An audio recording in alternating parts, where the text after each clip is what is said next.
સાથે નિલેશ રાઠોડ સમાચારની શરૂઆત કરીએ તો 18મી લોકસભાના બજેટ સત્રના બીજા દિવસે પીએમ મોદીએ કહ્યું કે નાણામંત્રી નિર્મલા સીતારમણ દેશના પ્રથમ મહિલા નાણામંત્રી છે જે સતત 9મી વખત સંસદમાં બજેટ રજૂ કરશે. બજેટ સત્ર ખૂબ જ સકારાત્મક રીતે શરૂ થયું છે. મોદીએ કહ્યું કે એક આત્મવિશ્વાસપૂર્ણ ભારત આશાનું કિરણ અને આકર્ષણનું કેન્દ્ર બન્યું છે. ભારત અને યુરોપિયન યુનિયન વચ્ચે એક કરાર થયો છે. મને વિશ્વાસ છે કે ભારતીય મેન્યુફેક્ચરર આ તકનો ઉપયોગ તેમની ક્ષમતાઓને વિસ્તૃત કરવા માટે કરશે. પીએમ મોદીએ કહ્યું કે અમારી સરકારની ઓળખ રિફોર્મ, પરફોર્મ અને ટ્રાન્સફોર્મ રહી છે. હવે અમે રિફોર્મ એક્સપ્રેસ પર આગળ વધી રહ્યા છીએ. રાષ્ટ્રપતિએ સત્રની શરૂઆતમાં સાંસદો પાસેથી પોતાની અપેક્ષાઓ વ્યક્ત કરી હતી. મને ખાતરી છે કે સાંસદો તેને ગંભીરતાથી લેશે. તેમણે કહ્યું કે આ સત્ર ખૂબ જ મહત્વપૂર્ણ સત્ર છે. 21મી સદીનો એક ક્વાર્ટર વીતી ગયો છે. આ બીજા ક્વાર્ટરની શરૂઆત છે. 2047 સુધીમાં વિકસિત ભારતનું લક્ષ્ય હાંસલ કરવા માટે મહત્વપૂર્ણ 25 વર્ષ શરૂ થઈ ગયા છે. એક દિવસ પહેલા બુધવારે રાષ્ટ્રપતિ દ્રૌપદી મુર્મુએ સેન્ટ્રલ હોલમાં બંને ગૃહોને સંયુક્ત રીતે સંબોધન કર્યું હતું. 18મી લોકસભાના બજેટ સત્રનો ગુરુવારે બીજો દિવસ છે. નાણામંત્રી નિર્મલા સીતારમણ 1 ફેબ્રુઆરીએ બજેટ 26-27 રજૂ કરશે. આ પહેલા આજે સંસદમાં ઇકોનોમિક સર્વે રજૂ કરવામાં આવશે.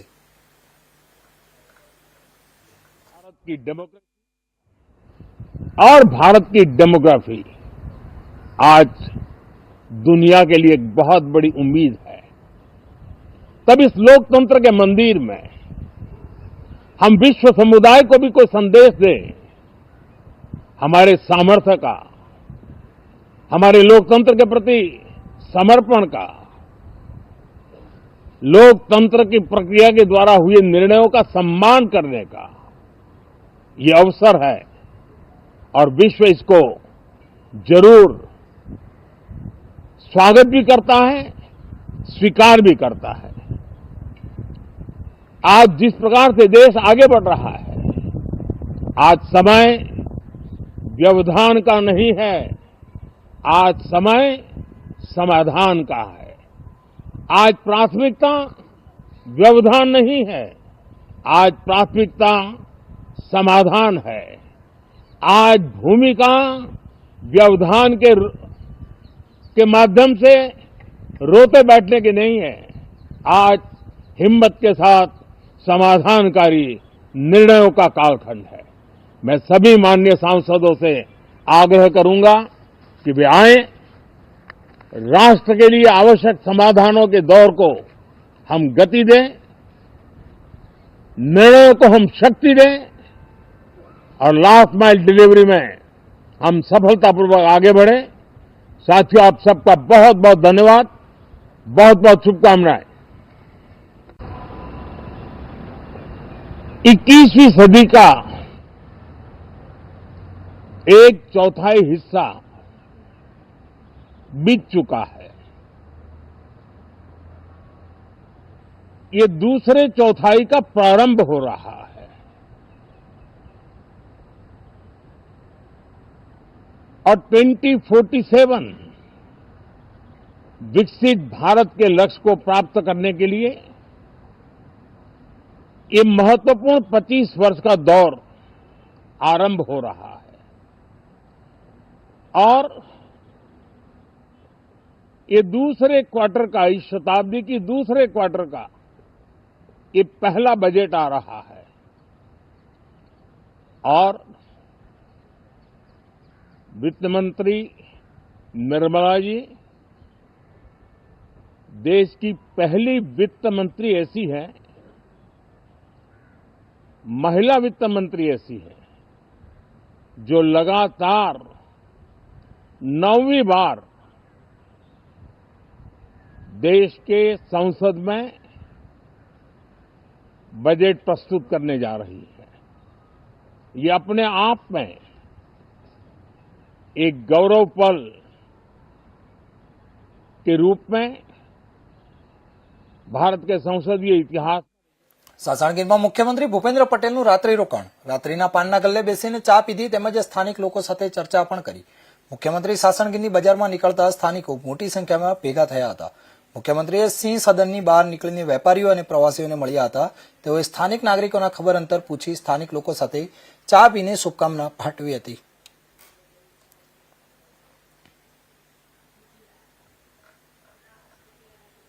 મુખ્યમંત્રી ભૂપેન્દ્ર પટેલ સિંહ દર્શન સફારી પૂર્ણ કરી ફરી સિંહ સદન પહોંચ્યા હતા. વનકર્મીને પેટ્રોલિંગ અને રેસ્ક્યુ વાહનોનું વિતરણ કર્યું હતું. 2 બુલેટ બાઇક અને 1 બોલેરો પિકઅપ વાહન અને 1 રેસ્ક્યુ વાહનનું વિતરણ કરવામાં આવ્યું હતું. જિલ્લા કલેક્ટર તાલાલાના ધારાસભ્ય ભગવાન બારડ સાથે રહ્યા હતા. સુવેનિયર શોપમાંથી મુખ્યમંત્રીએ કપડાની ખરીદી પણ કરી હતી. મુખ્યમંત્રીએ એનિમલ હોસ્પિટલની મુલાકાત પણ લેવામાં આવી હતી.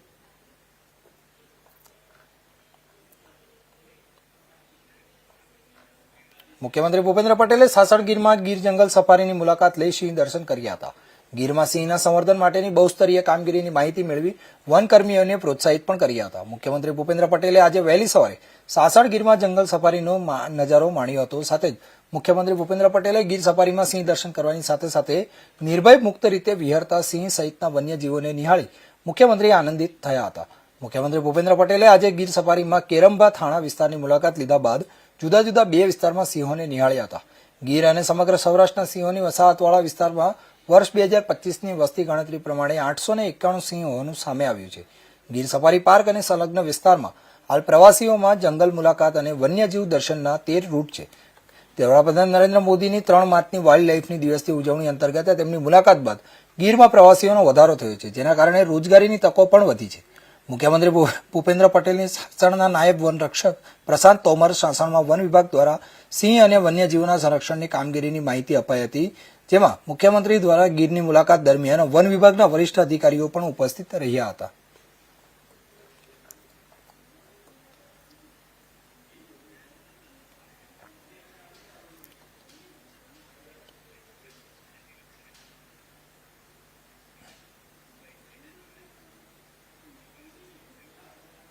તો સમાચારમાં આગળ વાત કરીએ સુરતની. તો સુરત શહેરના ખટોદરા પોલીસ સ્ટેશનથી 100 મીટર દૂર માર્ગ અકસ્માત થયો હતો.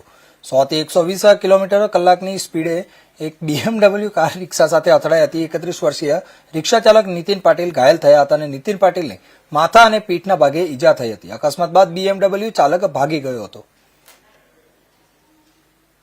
गाड़ी थी, डार्क ब्लू कलर था, 100 स्पीड के ऊपर क्या था और एक सीरीज गाड़ी थी, आई थिंक एक 6 सीरीज होगी. आपने नंबर प्लेट कुछ नोट किया था, कुछ नंबर બહુ રફમાં હતો. આગે બી એસા ही है. આગળથી જ ફાસ્ટમાં આવતો હતો. અહીંયા રિક્ષા નોર્મલ ચાલતી હતી. રિક્ષામાં ટચ કર્યો, ટચ કરીને ગાડી સ્લો કરીને પછી ફરીથી સાઈડમાં જઈને પછી પિકઅપ કરીને અહીંયાથી સાઈડમાંથી ગયો. એ અહીંથી નહીં આગળથી કોઈ લાઈવ જોઈ હતી રિક્ષાને ઠોક? જુદી જોયો હતો. હા, 150 રિક્ષો 3 વાર પલટી ખાધું છે. આ ભાઈ અહીંયા જ પડી ગયો તો અહીંયાથી આ રિક્ષો પલટી ખાધો તો ત્યાં જઈને પડ્યો છે.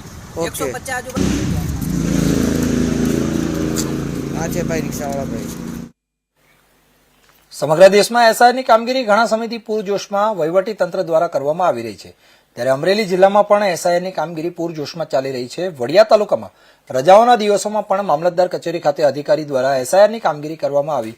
લોકોએ બીએલઓને ડોક્યુમેન્ટ આપી શક્યા ના હોય તેવા લોકોને સાંભળ્યા હતા. ગ્રામીણ વિસ્તારમાં ગામડે ગામડે કેમ્પ યોજીને લોકોને માહિતગાર કર્યા, જેમાં વડિયા તાલુકા ઇન્ચાર્જ મામલતદાર કેજરભાઈ સિંધી, ટીડીઓ સહિતની ટીમ દ્વારા કામગીરી હાથ ધરી અરજદારોના રૂબરૂ જઈને સાંભળીને પ્રથમ સુનાવણી કેમ્પનું ઇન્ચાર્જ મામલતદાર કેજરભાઈ સિંધી દ્વારા કરવામાં આવ્યું હતું. ત્યારે તેમાંથી વૃદ્ધો અને દિવ્યાંગ લોકોને શોધીને સુનાવણી સ્થળ પર આવી પોતે તેમના ઘરે જઈને સાંભળતા આવા લોકોને સુનાવણી કેમ્પની જગ્યા સુધી આવવા જવામાં તકલીફ પડે તેના બદલે અધિકારી આપના દ્વારે ખરા સમર્થમાં વૃદ્ધ અને દિવ્યાંગ લોકો સાથે માનવતાનું ઉદાહરણ પણ પૂરું પાડ્યું હતું.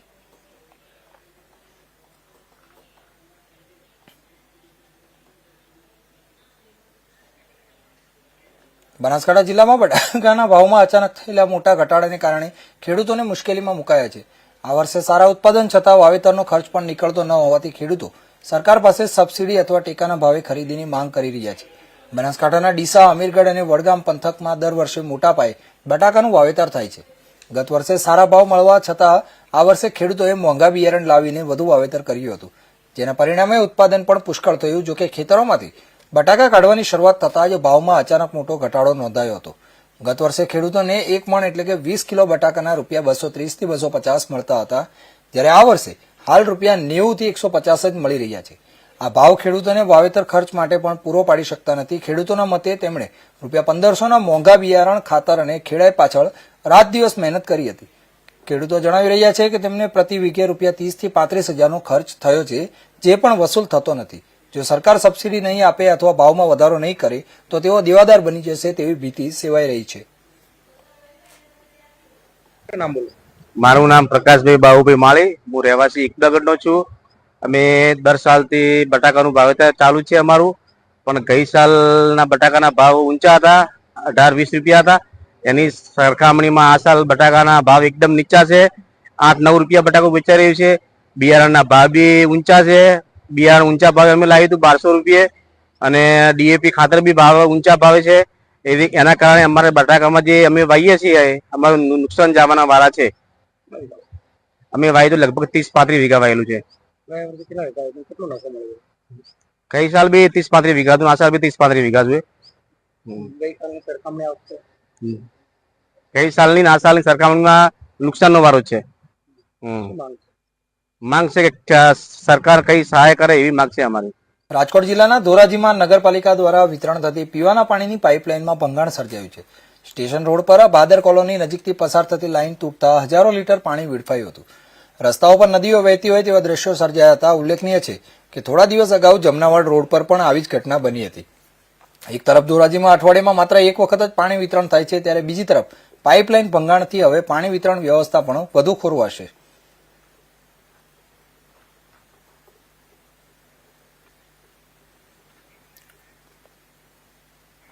રાજસ્થાનના કાશ્મીર હિલ સ્ટેશન માઉન્ટ આબુમાં તાપમાનમાં સતત વધઘટ થઈ રહી છે.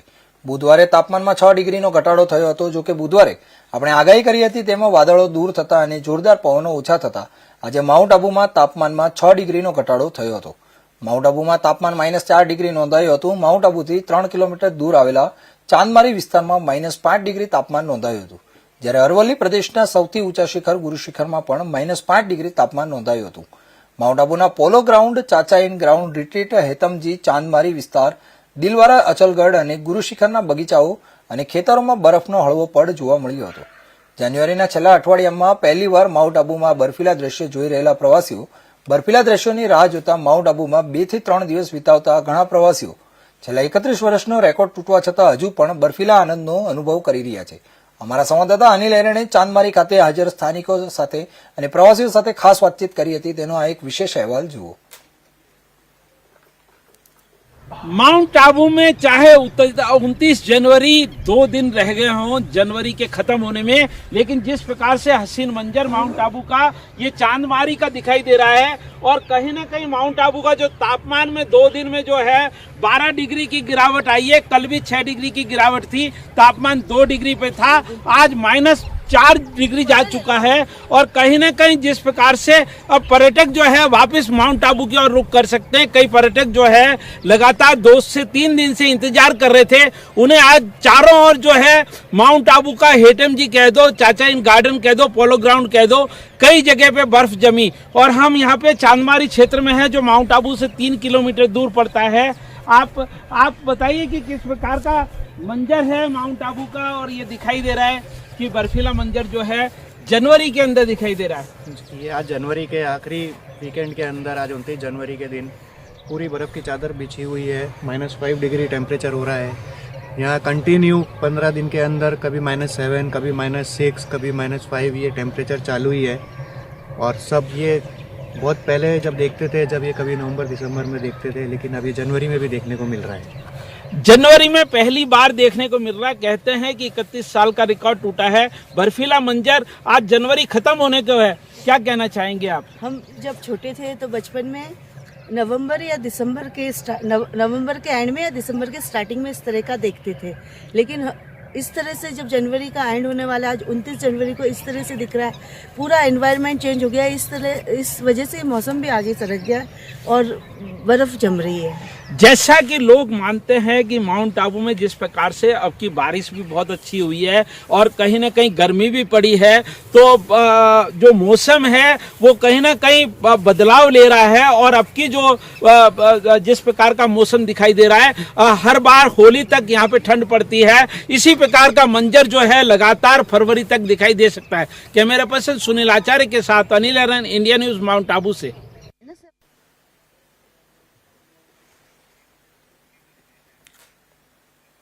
રાજકોટ જિલ્લાના ધોરાજી નજીક જૂનાગઢ રોડ પર હિટ એન્ડ રનનો બનાવ સામે આવ્યો છે. ખીજડા વિસ્તારમાં અને અંટાળા શહેરીમાં રહેતા રેકડીમાં મજૂરી કામ કરતા વૃદ્ધ ઇકબાલભાઈ હુસેનભાઈ ફકીર પોતાની રેકડી લઈને જતા હતા, ત્યારે અચાનક એક ક્રેન વાહન દ્વારા તેમને અડફેટે લેવામાં આવ્યા હતા. આ અકસ્માતમાં વૃદ્ધના હાથમાં ગંભીર ઈજા આવી હતી. ઈજાગ્રસ્ત હાલતમાં તેમને સૌપ્રથમ ધોરાજીમાં સરકારી હોસ્પિટલમાં દાખલ કરવામાં આવ્યા અને ત્યારબાદ વધુ સારવાર માટે જૂનાગઢ હોસ્પિટલમાં રિફર કરવામાં આવ્યા હતા.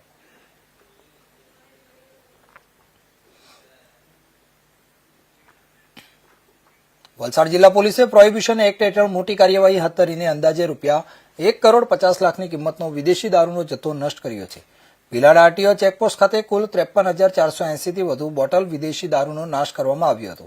આ દારૂ વલસાડ તાલુકાના વિવિધ પોલીસ મથકોમાં નોંધાયેલા કુલ 133 કેસોમાંથી ઝડપાયો હતો. આ કાર્યવાહી 1 નવેમ્બર 2025 થી 15 જાન્યુઆરી 2026 દરમિયાન ચલાવાયેલા વિશેષ ચેકિંગ અભિયાનનો ભાગ હતી.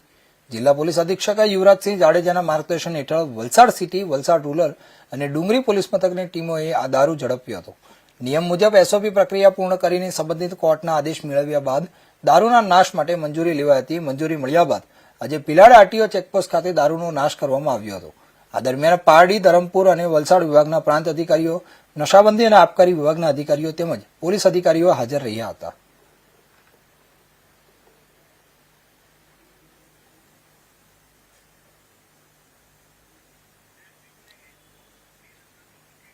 અમરેલી જિલ્લાના જાફરાબાદમાં બગદાણા મામલામાં પીડિતા નવનીતભાઈ બલદે કેસમાં તપાસ અને કાર્યવાહી થયા બાદ મહત્વની ઘટના બની. પોલીસની કડક તપાસ અને એસઆઈટીની કાર્યવાહી પછી આરોપીની ધરપકડ થઈ હતી. ત્યારબાદ કોળી સમાજના યુવાનો અને આગેવાનોએ નગરપાલિકા ગાર્ડન ખાતે નવનીતભાઈને મળવા માટે પહોંચ્યા હતા. યુવાઓએ ભવ્ય સ્વાગત કર્યું હતું, ફટાકડા ફોડી અને મીઠાઈ વિતરણ કર્યું હતું. સમાજના દરેક આગેવાનો અને યુવાનોમાં આનંદની લાગણી જોવા મળી અને બધા જ ન્યાય મળવા બદલ ખુશ હતા. તેમના અભિવ્યક્તિમાં આરોપીઓને કડક સજા આપવામાં આવે તેવી સ્પષ્ટ માંગ કરવામાં આવી હતી. જાફરાબાદ મુકામે પધારેલ નવનીતભાઈ બાળદિયાએ ગુજરાત કોળી સમાજના તમામ આગેવાનો તેમજ દરેક પાર્ટીના નેતાશ્રીઓનો ખૂબ ખૂબ આભાર વ્યક્ત કર્યો. તે બદલ આપ સૌ મિત્રો તેમજ અહીંયા પધારેલા ભાઈઓનો. સુરેન્દ્રનગર શહેરમાં આવેલી ખાનગી સ્કૂલમાં ધોરણ 5 થી 9ના વિદ્યાર્થીઓ દ્વારા ફૂડ ફેસ્ટિવલનું સફળ આયોજન કરવામાં આવ્યું હતું, જેમાં વિદ્યાર્થીઓ દ્વારા 25 જેટલા સ્ટોલ ઉપર 70 વિદ્યાર્થીઓએ ભાગ લીધો હતો. આ ફૂડ ફેસ્ટિવલનો હેતુ વિદ્યાર્થીઓમાં સર્જનાત્મક વ્યવસાયિક સમજ અને ટીમવર્કનો વિકાસ કરવાનો હતો. ફૂડ ફેસ્ટિવલ દરમિયાન સ્કૂલના પ્રાંગણમાં કુલ અંદાજે 25 જેટલા સ્ટોલ ઉભા કરવામાં આવ્યા હતા, જેમાં અંદાજે 70 જેટલા વિદ્યાર્થીઓએ ઉત્સાહભેર ભાગ લીધો હતો. વિદ્યાર્થીઓ દ્વારા વિવિધ પ્રકારના સ્વાદિષ્ટ ખાદ્ય પદાર્થો તૈયાર કરી તેનું વિતરણ કરવામાં આવ્યું હતું. વિદ્યાર્થીઓએ નાસ્તા તેમજ પરંપરાગત ફાસ્ટ ફૂડ જેવા વિવિધ ફૂડ આઇટમ્સ રજૂ કરી પોતાની પ્રતિભા દર્શાવી હતી. દરેક સ્ટોલ પર ખોરાકની સુંદર રીતે પ્રેઝન્ટેશન કરવામાં આવી હતી, જે મુલાકાતીઓ માટે આકર્ષણનું કેન્દ્ર બની હતી. આજે આમાં કાર્યક્રમમાં મેં જે બનાવેલી ડીશનું નામ છે કોર્ન ચાટ, જેમાં બાફેલી મકાઈ હોય છે અને તેનાથી ચાટ બનાવવાનો હોય છે, જેમાં અમે 4 આઈટમ રાખી છે: ચીઝ વાળી, બટર વાળી, મેજિક મસાલા અને સિમ્પલ ડીશ. જેમાં સિમ્પલ ડીશ બાળકો પણ ખાઈ શકે છે અને બાકી મોટાઓ બધી વસ્તુની મજા માણી શકે છે. હું અહીંયા એક વાલી તરીકે રત્ના માધ્યમિક શાળામાં આવેલ છું. આજે અહીંયા ફૂડ સ્ટોલનું આયોજન કરવામાં આવેલ છે વિદ્યાર્થીઓ દ્વારા, જેમાં વિવિધ પ્રકારના ફૂડ રાખવામાં આવેલ છે. આ ફૂડનું મેં મારી રીતે પર્સનલી ટેસ્ટ કર્યો અને ખૂબ જ સુંદર રીતે અને સરસ રીતે ફૂડનું આયોજન કરવામાં આવેલું હતું. અને આના દ્વારા વિદ્યાર્થીઓનું પ્રોત્સાહન વધારવા માટે રત્ના સ્કૂલ વધુને વધુ પ્રયાસ કરી રહી છે. તો આવો નવો પ્રયાસ કરવામાં રત્ના સ્કૂલ વિદ્યાર્થીઓને ઝડપથી મદદ કરે અને ખૂબ જ ઉપયોગી બને એ મારી અભિપ્રાય. અમારી શાળા રચના વિદ્યાલય ખાતે આજરોજ ફૂડ ફેસ્ટિવલનું આયોજન કરવામાં આવેલું હતું, જેમાં 23 થી 25 જેટલા ફૂડ સ્ટોલનું આયોજન હતું, જેમાં વિદ્યાર્થીઓ અલગ અલગ વાનગીઓ જેવી કે panipuri, pav bhaji, corn chaat, cold cocoa, basket chaat આવી બધી વિવિધ વાનગીઓને બનાવટ અહીંયા આગળ રજૂ કરી હતી. સાથોસાથ એ લોકોને આ પ્રોજેક્ટ અંતર્ગત સ્વાસ્થ્ય અને સ્વચ્છતાના પાઠ શીખવવામાં આવે છે, જે અંતર્ગત આ પ્રોજેક્ટ અમે અહીંયા રજૂ કરેલો હતો શાળામાં, જેમાં અમારા શાળાના આચાર્યશ્રી, શિક્ષકગણ તથા વાલી વિદ્યાર્થી મિત્રો બધાનો અમને ખૂબ સપોર્ટ મળેલો છે. શિક્ષણ સંસ્કારનું એવું સ્થાન કે જ્યાં બાળકને અભ્યાસની સાથોસાથ વર્ષ દરમિયાન સામાજિક અને વ્યવહારુ પ્રવૃત્તિઓમાં પણ વિદ્યાર્થી પાવરદો બને એ હેતુથી સમગ્ર વર્ષ દરમિયાન શાળામાં વિવિધ પ્રવૃત્તિઓ કરાવાતી હોય છે. અને એ જ પ્રોજેક્ટને અનુલક્ષીને આજ રોજ શાળામાં ફૂડ ફેસ્ટિવલ નું આયોજન કરવામાં આવેલ છે, જેના દ્વારા બાળક શુદ્ધતા અને હેલ્થને ધ્યાનમાં રાખી અને શાળાની અંદર વિવિધ 23 જેટલા ફૂડ સ્ટોલોનું આયોજન કરવામાં આવેલ છે, જેની અંદર શાળાના સંચાલક, સમસ્ત સ્ટાફ મિત્રો, વિદ્યાર્થીઓ તેમજ વાલી મિત્રો દ્વારા આ સમગ્ર કાર્યક્રમને સફળ બનાવવામાં ભુજ તથા અંજાર સર્કલ દ્વારા બાકી વીજ બિલની વસૂલાત માટે આજથી કડક કાર્યવાહી શરૂ કરવામાં આવી છે. આજે સવારે 8 વાગ્યાથી સમગ્ર કચ્છમાં સંયુક્ત રિકવરી ડ્રાઈવ હાથ ધરવામાં આવી છે. ભુજ સર્કલના બાકી 89.71 કરોડ અને અંજાર સર્કલના બાકી 54.70 કરોડ મળી કુલ 144.41 કરોડની વસૂલાત માટે આ ઝુંબેશ યોજાઈ રહી છે. આ રિકવરી માટે કચ્છના 6 ડિવિઝનમાંથી કુલ 45 ટીમો બનાવવામાં આવી છે, જે બાકી બિલ ધરાવતા ગ્રાહકોના વીજ કનેક્શન કપાતની સાથે કાર્યવાહી કરશે. ગઈકાલે ભુજ વર્તુળ કચેરી ખાતે યોજાયેલી બેઠકમાં સ્પેશિયલ ચીફ એન્જિનિયર સહિતના ઉચ્ચ અધિકારીઓએ આ નિર્ણય લીધો હતો. પીજીવીસીએલ દ્વારા ગ્રાહકોને અપીલ કરવામાં આવી છે કે વીજ કનેક્શન કપાતથી બચવા માટે તાત્કાલિક પોતાના બાકી બિલ ભરવા ગ્રાહકોને પીજીવીસીએલ કેશ બારી પર અથવા ઓનલાઈન pgvcl.com તેમજ યુપીઆઈ કે નેટ બેન્કિંગ મારફતે ચૂકવણી કરી શકે છે. નિયમિત રીતે બિલ ન ભરનારા ગ્રાહકો સામે કડક પગલાં લેવામાં આવશે અને બાકીની રકમ ન ભરે તો કનેક્શન કાપવામાં આવશે તેવી ચેતવણી પણ આપવામાં આવી છે. નામ Atul S Chaudhari, additional chief engineer PGVCL, હાલ અંજાર. આજે અમે પીજીવીસીએલ એક કચ્છ પરિવાર જે અમારું કંપનીનું લેણું બાકી હોય એવા અમારા માનવતા ગ્રાહકોને સારા સંદેશો આપવા માટે એક અભિગમથી એક આખો કચ્છ પરિવાર ભેગો થયો છે. જે કંઈ બાકી લેણું હોય એ બાકી લેણાની વસૂલાત જે અમે પહેલાં એના દ્વારે જતા હતા એક ક્યુમર બુક લઈને, પરંતુ અમારે એક પીજીવીસીએલ એક પકડ છે કે મારા કર્મયોગી મિત્રો પકડ લઈને હવે દ્વારે દ્વારે જવાની જગ્યાએ અમે જ્યાં જ્યાં કનેક્શન આપ્યા છે, અત્યારે અમારી શરૂઆત એક જે ઔદ્યોગિક છે અથવા વાણિજ્ય છે એ કનેક્શન ઘર વપરાશ અને ખેતીવાડી સાથે બી સંકળાયેલા જ છે. તમે એક સંદેશો પહોંચાડવા માગીએ છીએ કે અમારે કંપનીનું જે લેણું બાકી હોય, કોઈ બી સંસ્થા હોય, કોઈ બી કંપની હોય, તો એનું જો લેણું વસૂલાત સારી થયેલી હોય તો અમારે કંપની અને અમારો એક પીજીવીસીએલ જે ઉર્જા સાથે સંકળાયેલો છે, ઉર્જા એટલે દરેક પરિવારને સારું ઉર્જા મળી રહે, એની હેલ્થમાં મળી રહે, એના પરિવારમાં મળી રહે, બાળ બચ્ચામાં મળી રહે, શિક્ષણમાં મળી રહે. આજના તબક્કે આ યુગમાં, ઇન્ટરનેશનલ યુગમાં જે આઈટી બેઝ છે એમાં એક ક્ષણ બી પાવર સપ્લાય જાય છે તો લોકો એમ કહે છે કેમ પાવર ગયો, તો સારો પાવર મળી રહે. એક અમારું પીજીવીસીએલ પરિવાર છે હર હંમેશા દરેક મુશ્કેલીમાં, દરેક પરિસ્થિતિમાં અડીગમ છે. તો આજે અમે નારાયણ સરોવર એટલે કે મા આશાપુરાની ધરાથી માંડી અમે એક સામખિયારીનો બોર્ડર હોય કે આપણું કચ્છનો એક બોર્ડર હોય ત્યાં સુધી અમારો કચ્છ પરિવાર ફેલાયેલો છે. એ બધા જ ટીમો પોતાના સાતત્ય જળવાય, એક સેફ્ટીનું અવેરનેસ મારા કર્મચારી યોગીઓમાં આવે. અને અમારો એક સંકલ્પ છે કે સિંગલ ડિજિટ ટીએનડી ટ્રાન્સમિશન અને ડિસ્ટ્રીબ્યુશન લોસ જે કચ્છનો છે એનો સિંગલ ડિજિટ લાવવા માટે અભિગમ સાથે મારા માનવતા ગ્રાહકોને અપીલ કરવા માટેનો એક આ અભિગમ છે. પહેલાં અને વહેલાના ધોરણે અમે એક ઓનલાઈન માધ્યમ બનાવ્યું છે, ઘરે બેઠા ઓનલાઈન માધ્યમથી એનું પેમેન્ટ કરી શકે છે, જેથી કરી કોઈને ક્યાંય લાઈનમાં રહેવું ના પડે. અથવા મારો કર્મયોગી એમના દ્વારે જાય તો સારું અને સરસ મજાનું પાણી પીવડાવે, ચા કોફી પીવડાવે કે મારો પરિવાર મારા દ્વારે આવ્યો જ છે. એ અભિગમ સાથેનો અમે આજે આ સંકલ્પ કરીએ છીએ.